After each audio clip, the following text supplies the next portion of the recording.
সঞ্চালনের জন্য মাধ্যমের প্রয়োজন হয়। দৃশ্যমান তরঙ্গসমূহ যেমন পানি তরঙ্গ, টানা তারে সৃষ্ট তরঙ্গ মাধ্যম ছাড়া সঞ্চালিত হতে পারে না। এমনকি শব্দ তরঙ্গ মাধ্যম ছাড়া চলতে পারে না। সূর্য থেকে যে আলো আমাদের পৃথিবীতে আসে তাকে কোটি কোটি কিলোমিটার মহাশূন্যের মধ্য দিয়ে আসতে হয়। সেখানে তাহলে আলো কিভাবে চলে? বিজ্ঞানীরা সেখানে একটি মাধ্যমের কল্পনা করেন যার নাম দেওয়া হয় ইথার। ইথার হলো এমন একটা মাধ্যম যা মুক্ত স্থানে তাড়িত চৌম্বক তরঙ্গের সঞ্চালনের জন্য প্রয়োজনীয় বলে বিজ্ঞানীরা মনে করতেন। সেই ইথারকে ডিটেক্ট করার জন্য অ্যালবার্ট মাইকেলসন এবং এডওয়ার্ড মোল্ডে 1887 খ্রিস্টাব্দে ইথারের অস্তিত্ব নির্ণয়ের জন্য একটা বিখ্যাত পরীক্ষা সম্পাদন করেন। এই মাইকেলসন মোল্ডে পরীক্ষা নামে এই এক্সপেরিমেন্টটি পরিচিত। সেই পরীক্ষাটা নিয়েই আজকে আমাদের কথা। তো এটার জন্য আমাদের কিছু অ্যাপারেটাস বা বস্তু দরকার যেগুলো দিয়ে আমরা এক্সপেরিমেন্টটা করব। তার জন্য ফার্স্টে হচ্ছে লাইট সোর্স লাগবে, একটা হাফ রিফ্লেক্টিভ মিরর যেটা অর্ধেক আলোকে পাস করতে দিবে এর মধ্যে দিয়ে এবং অর্ধেক আলোকে রিফ্লেক্ট করে দিবে, এবং দুইটা মিরর পরস্পর 90 ডিগ্রি অ্যাঙ্গেল করে, এবং একটা ডিটেক্টর বা টেলিস্কোপ যেটা আলোক তরঙ্গকে শনাক্ত করতে পারে। তো আসসালামু আলাইকুম, আমরা তাহলে এই অংশটুকু শুরু করে দিই যেখানে আমরা এই এক্সপেরিমেন্টটা নিয়ে কথা বলবো। তো লাইট সোর্স থেকে আমাদের একটা আলোকে আমরা পাস করব এই হাফ সিলভার মিরর যেটা অর্ধেক পাস করতে দেয় এবং অর্ধেককে রিফ্লেক্ট করে। তো এই অর্ধেক পাস আর অর্ধেক রিফ্লেক্টেড আলোটা মিরর এতে যায় এবং যেটা পাস হয়ে যেতে পারে সেটা মিরর বিতে যায়, এবং এই যে এই দুইটা মিররের মাঝখানের যে মধ্যবর্তী দূরত্ব সেটা সেম। এবং আমরা এই অ্যাপারেটাসগুলোকে এভাবে সেট করব যেন জিনিসটা পৃথিবী সূর্যকে কেন্দ্র করে ঘোরার সময় যে দিক বরাবর ঘুরতেছে সেই দিক বরাবর হয়, এই দিক। আর এখান থেকে আমরা চিন্তা করতে পারি যে পৃথিবী যদি স্থির হতো তবে ইথার উল্টা দিকে ভি বেগে গতিশীল, আপেক্ষিক বেগের কনসেপ্ট থেকে। সো আমরা যেহেতু পৃথিবী গতিশীল, ইথারকে আমরা স্থির ধরে নিয়েছি, সেই কারণে আমরা ভি বেগ ইথারের সেটা এদিকে ধরে নিলাম। ঠিক আছে, এখন যে আলোটা এই বরাবর যাচ্ছে সেই আলোটা তো আর এই বরাবর যাবে না, কারণ এই ভি ব্যাগ এখানে এফেক্ট করতেছে। সেই ব্যাগটা এইভাবে না গিয়ে কীভাবে যাবে? সেই ব্যাগটা যাবে হচ্ছে এইভাবে একটু বেঁকে এইখানে। আচ্ছা, তাহলে এই বরাবর আমার সি ক্রিয়া করতেছে এবং এই বরাবর আমার ভি ক্রিয়া করতেছে। তো ধরলাম যে এখান থেকে এখানে যেতে, এই পয়েন্ট থেকে এই পয়েন্টে যেতে টি সময় লাগে। তো টি সময় লাগলে এখানের দূরত্বটা ধরে নিলাম ডি, এটাও ধরে নিলাম ডি। তাহলে এই ডি সমান আমরা কিন্তু পিথাগোরাসের উপপাদ্য অনুযায়ী বলতে পারি, এখানে যেহেতু 90 ডিগ্রি অ্যাঙ্গেল হয়েছে, রুট ওভার এই বড়টা যেটা হচ্ছে সিটি স্কোয়ার মাইনাস এই ছোটোটুকু ভিটি স্কোয়ার মাইনাস, এখান থেকে আমরা পেতেছি যে C square minus V square, T square common নিয়ে রুট করে বের করে দিলাম। এখান থেকে আমার টি আসতেছে D by root over C square minus V square. এবং রাউন্ড ট্রিপ যদি কল্পনা করি এইখান থেকে গিয়ে এইখানে ফিরে আসা, সেটার জন্য আমার 2t সময় লাগতেছে। তো সেটাকে আমরা t1 নাম দিলাম। t1 সমান হচ্ছে 2d, এবং ভিতর থেকে একটা সি স্কোয়ার কমন নিয়ে আসলাম, সেটা এখানে লিখলাম c1 minus V square by C square. এটুকু হচ্ছে আমার সময়। ফাইন, এটাকে আমরা এভাবে লিখতে পারি 2d by C 1 minus V square by C square to the power half minus half. Minus half এখান যদি হয়, আমরা যে দ্বিপদী বিস্তৃতির যে জ্ঞান আছে সেই জ্ঞান থেকে এটাকে আমরা বিস্তৃতি করতে পারি। সেখান থেকে আমরা লিখতে পারি যে t1 সমান হচ্ছে 2d by C 1 minus half V square by C square plus dot dot dot dot এভাবে।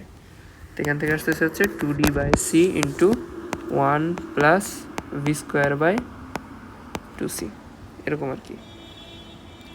আচ্ছা, যা আসতেছে সমস্যা নেই।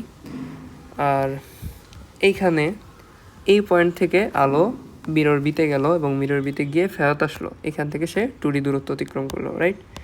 এবং যাওয়ার সময় তার যে ব্যাগ সেটা হচ্ছে সি প্লাস ভি ছিল আলোর, এবং ফেরত আসার সময় হচ্ছে সি মাইনাস ভি, এরকম।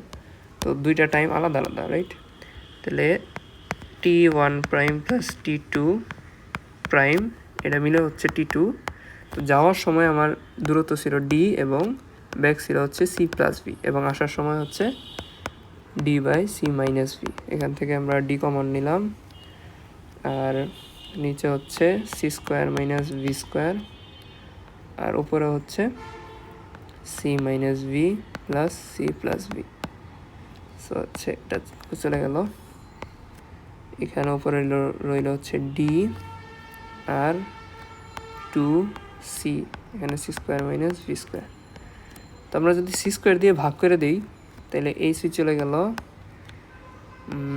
এখানে হচ্ছে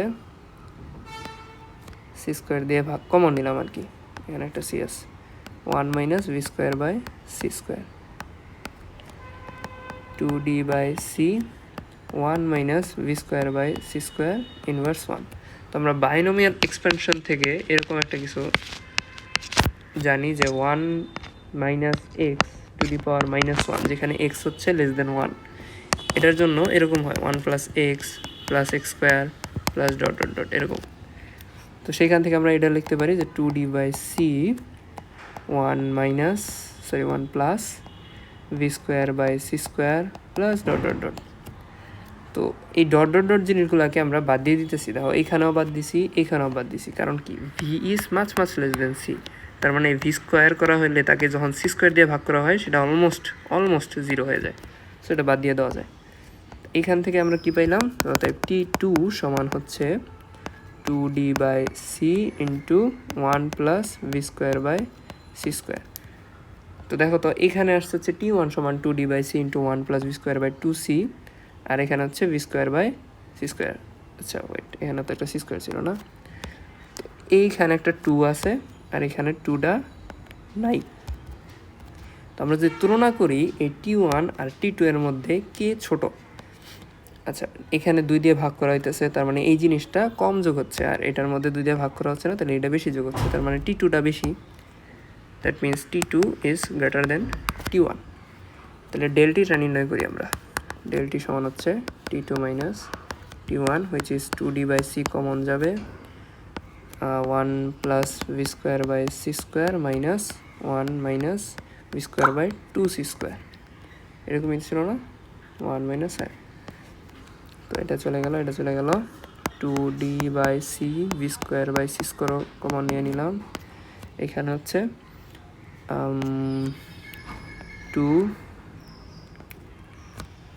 2 minus 1,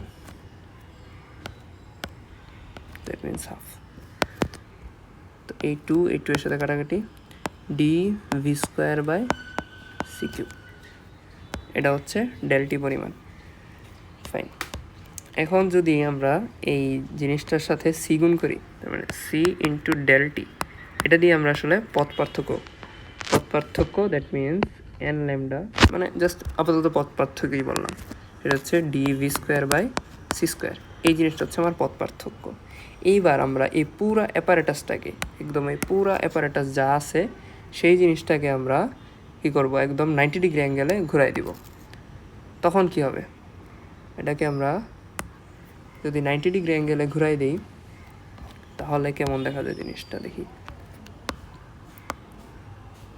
আচ্ছা সমস্যা নেই, এই জিনিসটাকে জাস্ট আমরা 90 ডিগ্রি অ্যাঙ্গেলে ঘুরাই দিব, একদম বলা যায় হচ্ছে এই মিরর এ বি এর অবস্থানে চলে যাবে, বি এর অবস্থানে চলে যাবে।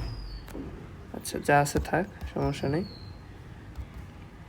আচ্ছা এখানে আমরা যখন ঘুরাই দিব তখন সেমভাবে এরকম একটা পথ পার্থক্য তৈরি হবে এবং সেই মোট পথ পার্থক্য গিয়ে দাঁড়াবে 2 into D V square by C square. তো আমরা জানি যে তরঙ্গ যখন নট ইন ফেজ এর বারবার এরকম মেলানো হয় তখন একটা ফ্রিঞ্জ দেখা যায়, ফ্রিঞ্জ মানে অপবর্তনের গ্রেটিং বলা যেতে পারে, যেরকম আলোর একটা ঝালর দেখা যায়, ঠিক না, সে আলোর ঝালর দেখা যাওয়ার কথা। এবং যে এক্সপেরিমেন্টটা করা হয়েছে, যে ধারণা করা হইতেছিল, সেই এক্সপেরিমেন্টে 0.01 মানে এন এর মান 0.01 পর্যন্ত সে যে ফ্রিঞ্জগুলো সেগুলো ডিফারেন্স মাপতে পারে। তো যেই এক্সপেরিমেন্টটা করা হয়েছিল সেই এক্সপেরিমেন্টের জন্য আমরা যদি n ল্যামডা সমান 2dv²/c² কল্পনা করি, যেখানে v হচ্ছে পৃথিবী যে সূর্যকে কেন্দ্র করে ঘুরতেছে, বা আপেক্ষিক বেগ অনুযায়ী যে বেগ কি বলা হয় আপনার, আপেক্ষিক বেগ অনুযায়ী ইথারের বেগ, সেটা হচ্ছে 3×10⁴ মিটার/সেকেন্ড। আচ্ছা, আর এক্সপেরিমেন্টে ডি নেওয়া হয়েছিল 10 মিটার, আর সি তো আমরা জানি যে 3×8 মিটার/সেকেন্ড।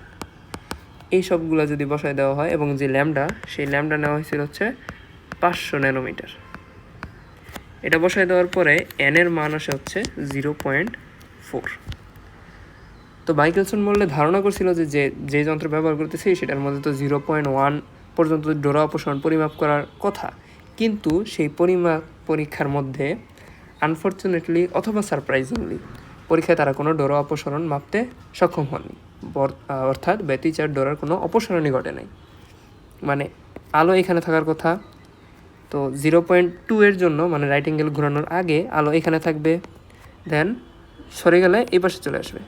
তাহলে এইটুক হচ্ছে 0.2 আর এইটুক হচ্ছে পুরোটা 0.4, এরকম একটা ডিফারেন্স আসার কথা। কিন্তু খেয়াল করে দেখলো যে আলো যেখানে আছে সেখানেই, দুইটা কেসেই এখানেই আছে, কোনো চেঞ্জ নেই। তো এটার মাধ্যমে আসলে আমরা অলমোস্ট দুইটা কনক্লুশনে যেতে পারি। তো ফলাফলের ক্ষেত্রে এরকম যে মাইকেলসন ও মোল্ডে ভূপৃষ্ঠের বিভিন্ন স্থানে, মানে কোনো এক সময় পৃথিবীর এইখানে করছে, কোনো এক সময় মেরুতে করছে, মানে বিষুবীয় অঞ্চল মেরুতে এরকম ট্রাই করে করে দেখছে যে কোনো চেঞ্জ হয় কিনা, এবং বিভিন্ন ঋতুতে মানে একবার ট্রাই করছে এরকম যে হয়তো এই কেসটার মধ্যে যে ইথার খুব স্লো হয়ে আছে এরকম, বা মাপা যাচ্ছে না, কোনো সমস্যা হচ্ছে, আরেকটা সিজনে ট্রাই করে দেখি। 6 মাস অন্তরে এই পরীক্ষাটা ট্রাই করছে, কিন্তু প্রতিবারই তারা ডোরা অপসারণ পরিমাপে ব্যর্থ হন, অর্থাৎ পরীক্ষা থেকে কোনো পর্যবেক্ষণযোগ্য ডোরা অপসারণ পরিলক্ষিত হয়নি। সুতরাং সিদ্ধান্তে আসা যায় আলোর পথের পরিবর্তন ঘটালেও আলোর দ্রুতি পরিবর্তন হয়নি। মানে আমরা যে এই ক্যালকুলেশনগুলো করলাম সব তো এই যে আলোর একটা বেগের চেঞ্জের জন্য করছি, ঠিক না? তার মানে আলোর বেগের আসলে চেঞ্জই হয় নাই, এটা একটা ফলাফল। এ থেকে এটাও প্রমাণিত হয় যে আলোর দ্রুতি একটা সার্বজনীন ধ্রুবক, মানে আলো এমনে এদিক দিয়ে যাক অথবা এদিক দিয়ে যাক, আলোর বেগের আসলে কোনো পরিবর্তন হয় না, এটা একটা ফ্যাক্ট। আরেকটা হচ্ছে যে পরীক্ষা আছে সেই পরীক্ষা থেকে এই সিদ্ধান্তে উপনীত হওয়া যায় যে এই মহাবিশ্বে ইথার নামক কল্পিত পদার্থের কোনো অস্তিত্বই নেই। সো এখান থেকে কনক্লুশন ছিল এরকম যে ইথার ডাজ নট এক্সিস্ট। এটা ফার্স্টে তারা ভাবছিল যে এই এক্সপেরিমেন্টটা তাদের একটা ফেইলর, অথচ এই এক্সপেরিমেন্টটা আমাদের যে রিলেটিভিটির সূত্র যে আমাদের অ্যালবার্ট আইনস্টাইন দিয়েছে, সেই সূত্রের জন্য একটা প্লট সেট করে, একটা স্টেজ সেট করে দেয়। এটার উপর ভিত্তি করেই আমাদের আইনস্টাইন রিলেটিভিটি এর সূত্র দিয়েছে। সো আজকের মতো এইটুকুই, থ্যাঙ্কস।